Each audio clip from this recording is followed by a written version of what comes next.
En Conecta Campus del Pensamiento apostamos por cruzar las fronteras y desbordar los límites para saber qué hay más allá de nuestras ideas.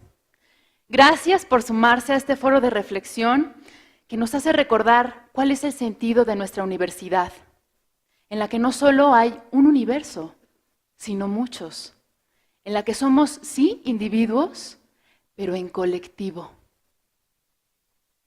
Nuestro primer ponente, el doctor Alejandro Frank, es físico nuclear y molecular. Busca romper fronteras y construir nuevas formas de diálogo con otras disciplinas. Él nos ha enseñado que para trabajar problemas complejos es necesario un análisis global y que México siga generando sus conocimientos para resolver sus propios problemas. Porque tenemos muchos y complejos.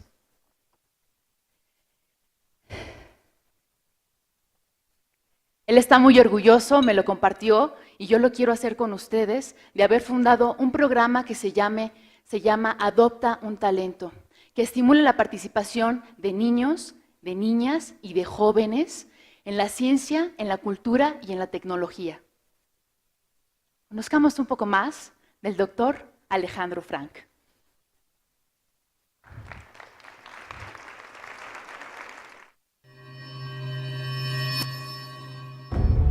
Alejandro Frank. Doctor en Física por la Facultad de Ciencias de la UNAM. Investigador nivel 3 por el Sistema Nacional de Investigadores. Sus investigaciones se han enfocado en las áreas de física nuclear y molecular. Su producción científica ha abarcado aspectos fundamentales de la mecánica cuántica y la teoría algebraica de la dispersión y la óptica. Dirige junto con Christopher Stephens y Elena Álvarez Buila el proyecto de creación del Centro de Ciencias de la Complejidad, que representa una novedosa propuesta transdisciplinaria de hacer ciencia en la UNAM y en el país. Miembro titular de la Academia Mexicana de las Ciencias. Miembro del Colegio Nacional. Forma parte del Consejo Consultivo de Ciencias de la Presidencia de la República. Forma parte de la American Physical Society. Premio Manuel Noriega Morales, otorgado por la Organización de Estados Americanos. Con ustedes, Alejandro Frank.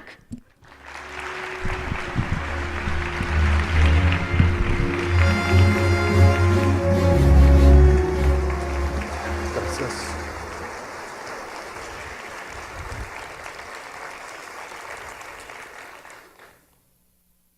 Muy buenas tardes. Es para mí un enorme honor estar aquí, haber sido invitado a esta reunión maravillosa. Y vengo con el propósito de hablarles sobre una nueva manera de hacer ciencia que derriba las barreras de la disciplina. Entonces voy a empezar platicándoles un poquito sobre cómo es que se ha dado esta transición en general en el mundo.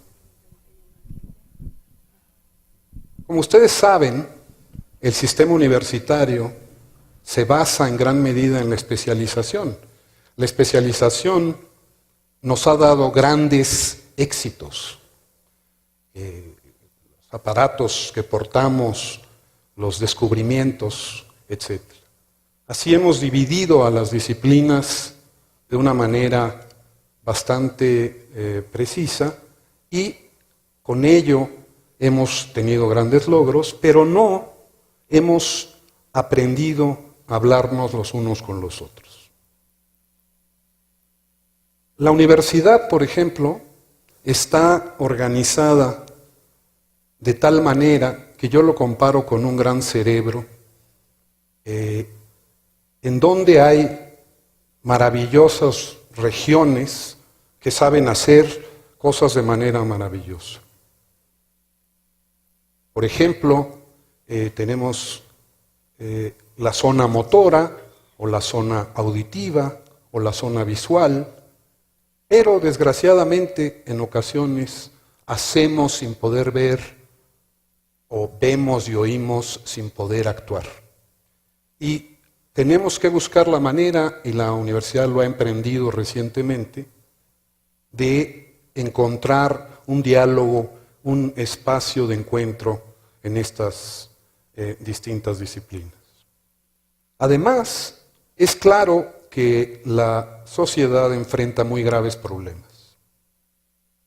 Entre otras, podemos hablar, pues, las que tenemos enfrente, ¿verdad? El cambio climático, las enfermedades emergentes como el Zika, los conflictos socioambientales, el cáncer, el urbanismo, la diabetes, que es una epidemia en México, y que requieren del diálogo entre las distintas disciplinas. Un ejemplo muy importante es el de la diabetes, precisamente, que podríamos considerar como un problema médico, o que hemos considerado de esa manera hasta ahora. Pero en realidad se requiere de la intervención de múltiples disciplinas. Se trata de un problema social, de un problema económico, de un problema educativo, desde luego de un problema médico también. Es necesario lograr esta conjunción de saberes. Por ello, las ciencias han caminado hacia lo que hoy llamamos la complejidad. Y la complejidad no viene de complicado, sino que viene de la palabra plexus en latín, entrelazado, trenzado, imbricado. Es decir, la complejidad es el complejo de elementos que conforman un sistema. ¿Qué es la complejidad? Bueno, es difícil definirla de una manera única, pero los sistemas complejos tienen una serie de características, y yo voy a nombrar algunos.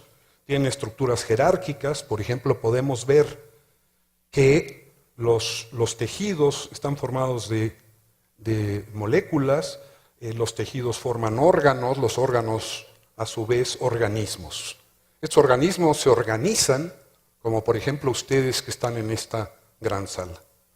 Otra propiedad de la complejidad es que los sistemas complejos evolucionan y se vuelven más complejos, como ustedes pueden ver en la lámina de arriba a la derecha. Pero la más importante es que tiene propiedades emergentes. Eso es, no podemos explicar el comportamiento de estos sistemas en base a las partes que lo conforman. Un ejemplo que a mí me gusta mucho es el siguiente. Emerge de algo muy sencillo, muy simple, algo tan maravilloso como Sofía Loren. La salud, por ejemplo, también está experimentando un gran cambio.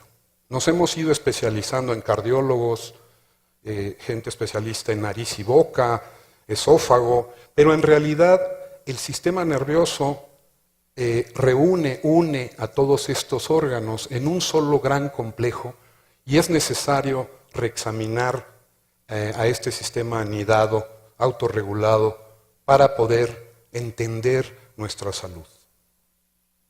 Entonces, una manera de ver la diferencia entre la manera tradicional, lo disciplinario y lo complejo, es precisamente entender que en un sistema elemental, como el núcleo, el átomo, las moléculas, estos sistemas están aislados y podemos estudiarlos, por tanto, independientemente. Mientras que en los sistemas complejos se trata de la unión de muchas escalas, de muchos sistemas que interactúan entre sí y se comunican en cascada unos con otros. Voy a hablarles muy brevemente de algunas herramientas que tenemos para atacar el problema de la complejidad. Uno de ellos es el de series de tiempo. Aquí los matemáticos y físicos colaboran con médicos para analizar las señales que provienen de nuestro cuerpo. Esta manera de analizar las cosas ya ha tenido resultados muy importantes aquí en la universidad en colaboración con los institutos de salud. Pero les voy a hablar con un poquito más de detalle de las redes. Tenemos que formar de alguna manera una red para colaborar unos con otros. Entonces, ¿qué es una red? Bueno, en principio es un conjunto de elementos o de nodos, que son las bolitas en el diagrama, que están interconectadas de muchas maneras. Por ejemplo, hay redes muy ordenadas como los cristales, pero esas son un poquito menos interesantes en el contexto que yo estoy hablando. Por ejemplo, tenemos también redes muy desordenadas. Voy a hablar de ellas en un momento. Y las más interesantes son las que están en medio, que se llaman de mundo pequeño. Y son una especie de sorpresa para todos nosotros. Voy a explicarles en un momento qué son las redes de mundo pequeño, porque nuestra idea es tratar de formar una red de mundo pequeño dentro de nuestras universidades, dentro de nuestra sociedad. En una red normal, para conectar todos los nodos es muy complicado. Si esta red es una red organizada o una red aleatoria, el poder conectar a todos los nodos nos toma muchísimo tiempo. Las redes sociales, de hecho, han existido por muchísimo tiempo y las conocemos desde los insectos hasta las manadas, etc. Y últimamente nos hemos hecho mucho más conscientes de la existencia de las redes sociales humanas. Por ejemplo, ¿cuántos amigos tienen ustedes? ¿Saben ustedes si tienen 100 amigos, 200? Bueno, Facebook, Twitter, etcétera, nos ha ayudado, de alguna manera, a entender mejor esto y poderlo estudiar. Veamos, por ejemplo, este resultado, el que le decía que es un resultado del mundo pequeño. Se planteó ya en los 80s por este científico que en realidad las redes de mundo pequeño son tales que podemos alcanzar a cualquier persona en el mundo. Por ejemplo, alguno de ustedes, ¿qué tan lejos está del Papa Francisco, por decir algo? Y cómo conectarse con él sería si usted conoce a una persona que conoce al cardenal, que conoce al Papa. Veamos si esto es cierto.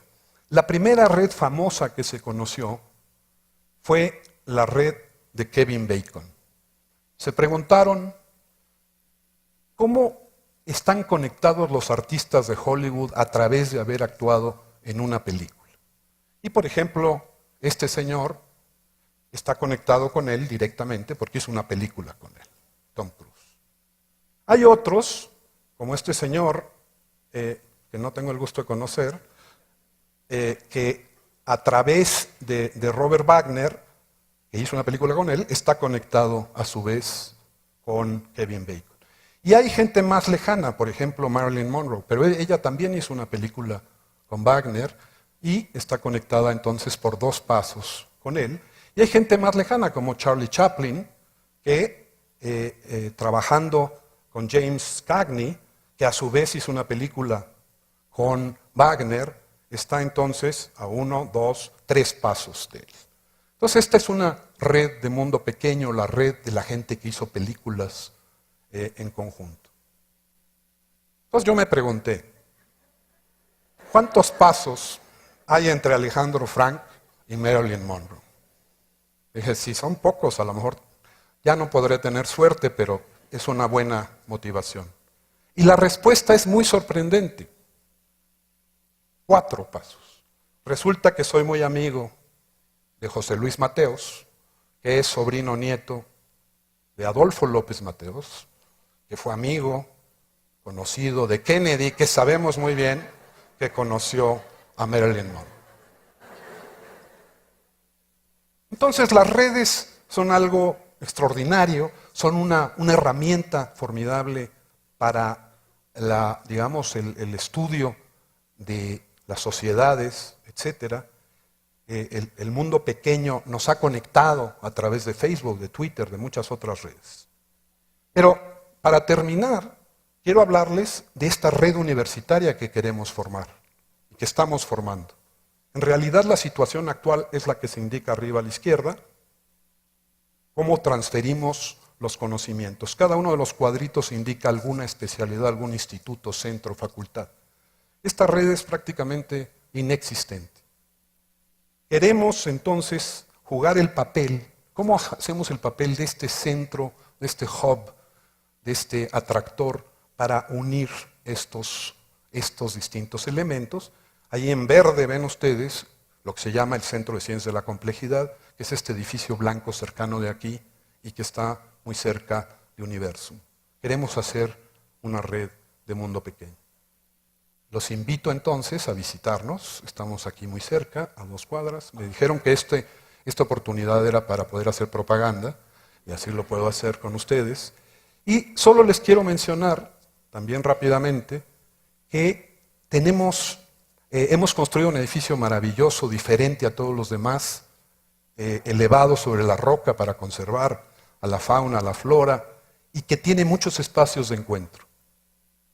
Los proyectos son a base de problemas. Estamos analizando problemas en forma multidisciplinaria sobre salud, agua, cambio climático, energía, pobreza, migración, etc. ¿Qué más hacemos? El C3 no tiene personal fijo de investigación.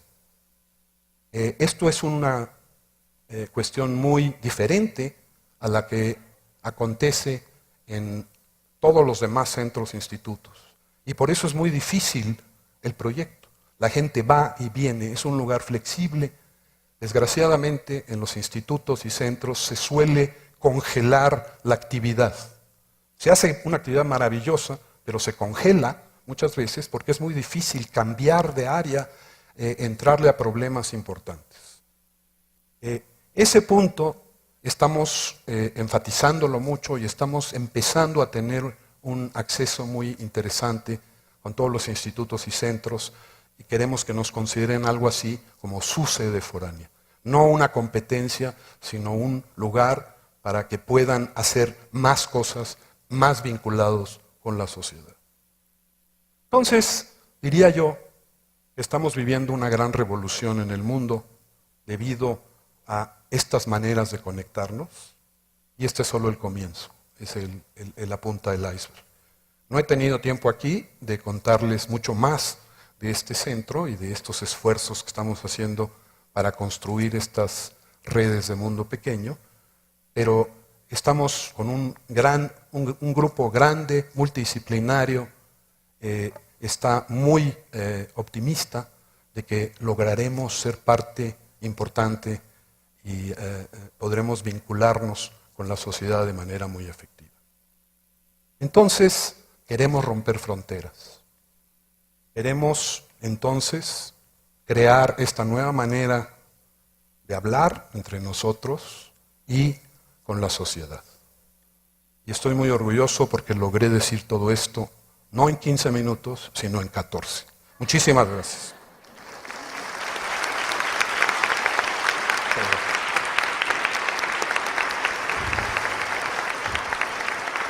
Muchas gracias, doctor Frank.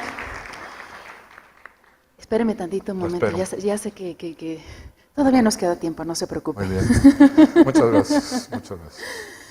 Le pido a Ana Carolina Núñez Jiménez, estudiante de la preparatoria número 1, suba al escenario a entregarle al doctor Frank el puma de piel dorada. Un fuerte aplauso, por favor.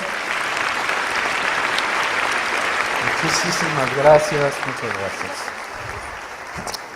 Qué linda, muchísimas gracias, una belleza.